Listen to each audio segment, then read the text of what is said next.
All right, let's get into this.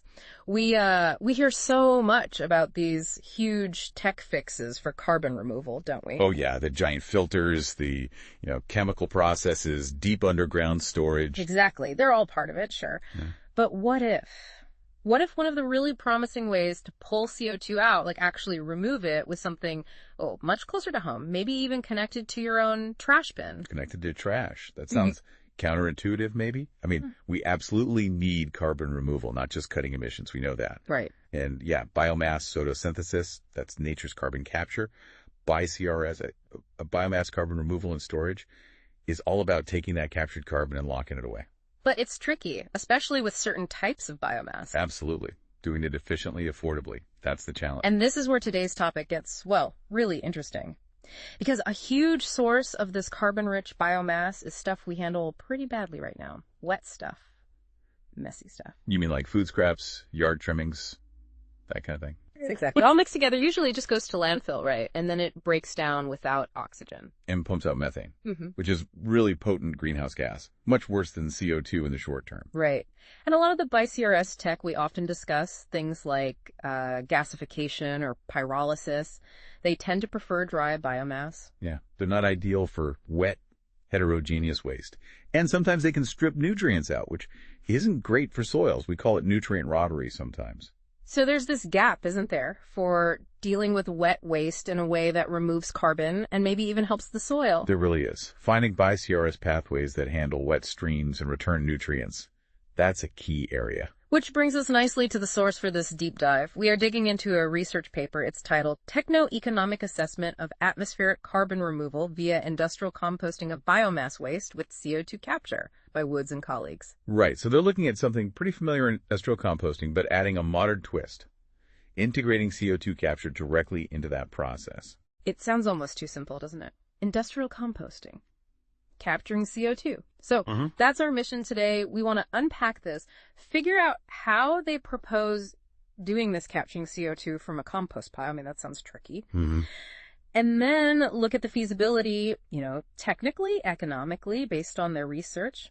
How does it compare to other options for wet waste? Could composting actually become a serious climate tool? Yeah, we'll look at the setup they describe, the negative aeration system, break down the costs, the removal potential they calculate in their model, and really see what makes this pathway potentially competitive, especially for that wet, mixed waste you find everywhere in cities. Get ready to see your food scraps in a whole new light, maybe. It's kind of exciting to think that part of the climate solution might involve, turning waste back into soil. Let's dive in. Let's do it. So, the first big question then. How on earth do you capture CO2 from a giant compost pile? It's not exactly spewing out of a chimney, is it? No, it's much more diffuse. Yeah. And that's the core of the technical approach in the paper.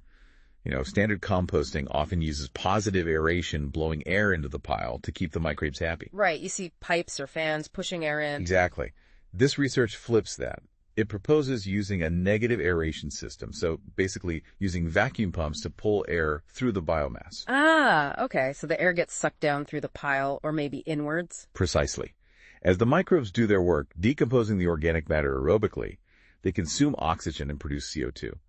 By pulling the air through, the gas stream gets progressively lower in oxygen and more concentrated in CO2 as it moves toward the collection point. Which is usually near the bottom. Typically, yes, near the base where the air is extracted. And did the paper suggest this actually works? Like, could they get a decent CO2 concentration? They did. Based on their lab experiments with different reactor sizes, they found they could consistently generate an off-gas stream containing around 20% CO2. 20%? Hold on. Air is what?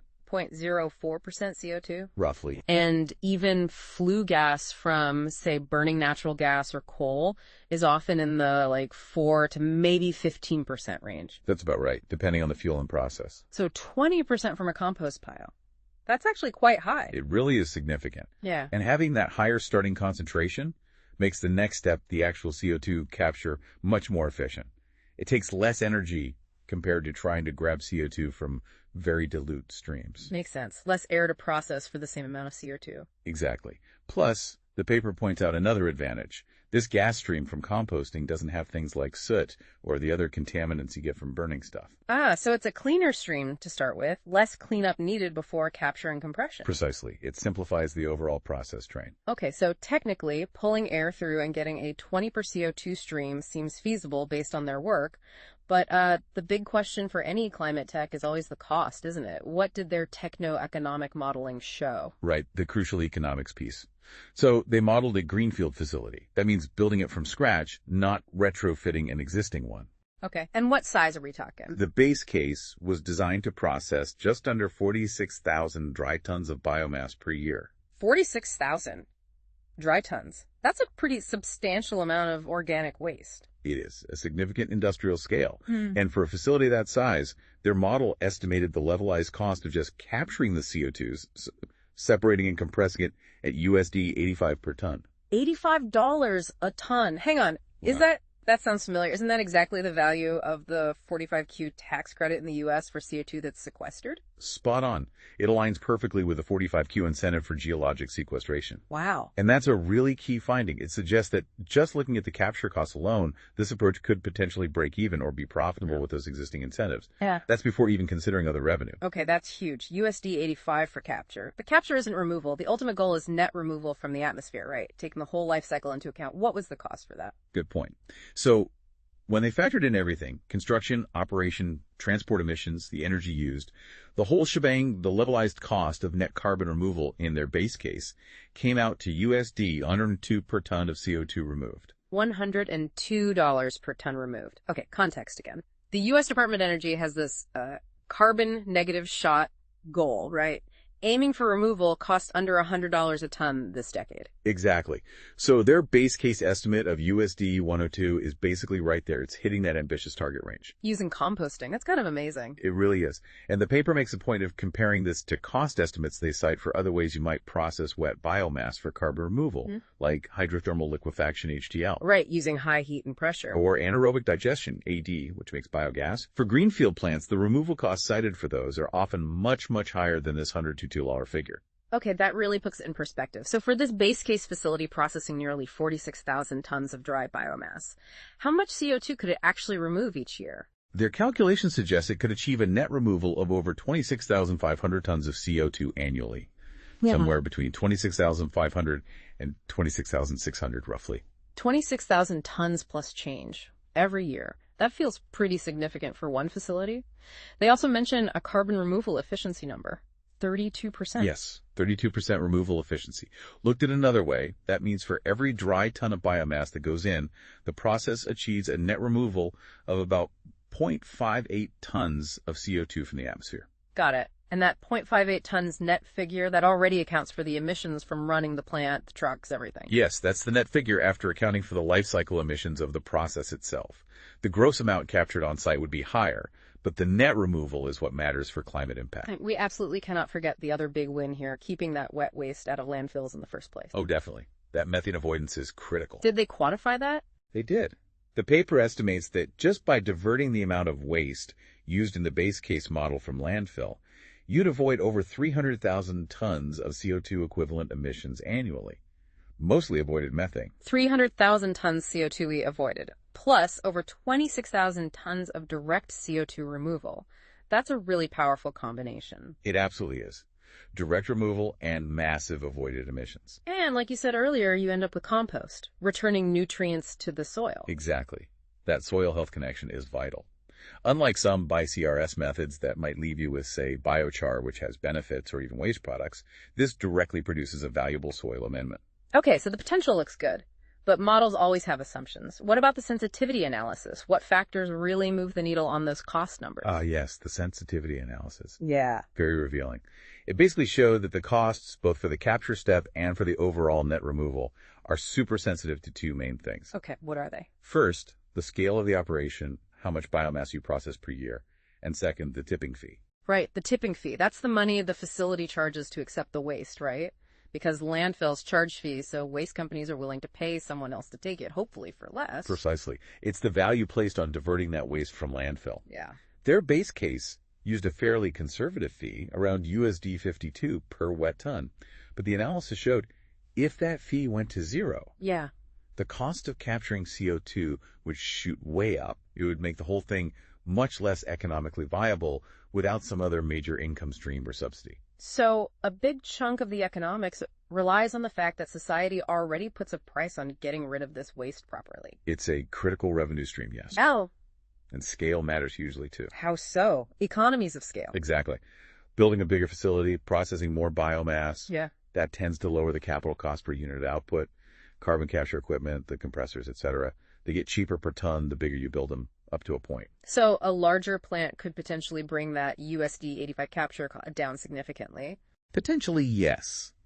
The paper suggests that at a very large scale, the combined income from tipping fees and selling the compost could theoretically cover most, maybe even all, of the operating costs. Wow. Which would mean the costs specifically attributed to capturing the CO2 could approach zero.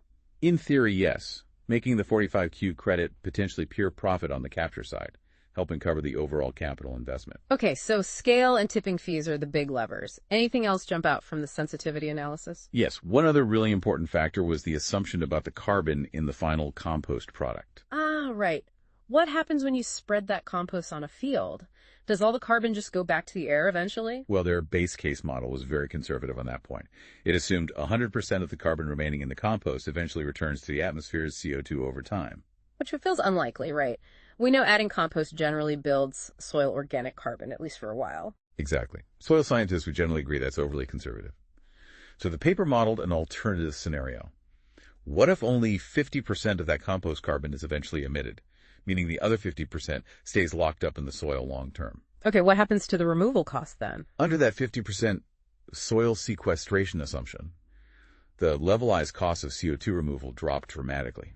By about half, actually, down to around USD 52 per ton. $52 a ton for net removal. That's well below the $100 target. That changes the game quite a bit. It really does. It highlights just how crucial that soil carbon piece could be, not just for soil health, but for the climate accounting and the economics of the whole process.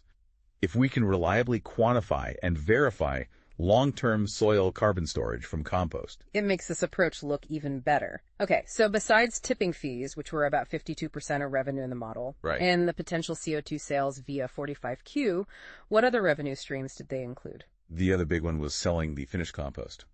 In their base model, compost sales made up about 31% of the revenue.